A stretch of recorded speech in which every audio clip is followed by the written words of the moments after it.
Kung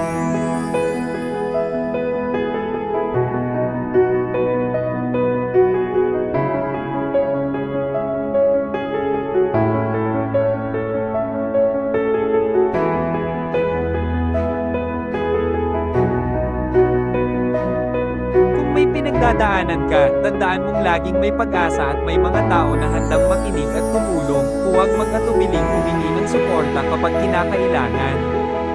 Ang sipag at tiwala sa Diyos at sa proseso ay mahalaga sa pag-abot ng mga layunin. Sa pamamagitan ng pagtitiyaga at pananampalataya, mas madali nating makakamit ang mga pangarap natin.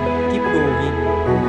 Sa bawat pagsubok, may pagkakataon para sa paglago at pagkatuto. Patuloy na lumaban at maniwala sa sarili, dahil kadalasang nasa dulo ng pagod ang tagumpay.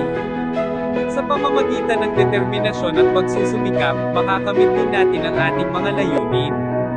Magpatuloy lamang sa pagtatrabaho ng mabuti at huwag mawalan ng pag-asa. Trusting the process means believing that every step, even the challenging ones, is leading you toward your goal. Keep your focus, stay patient, and remember that progress often comes gradually.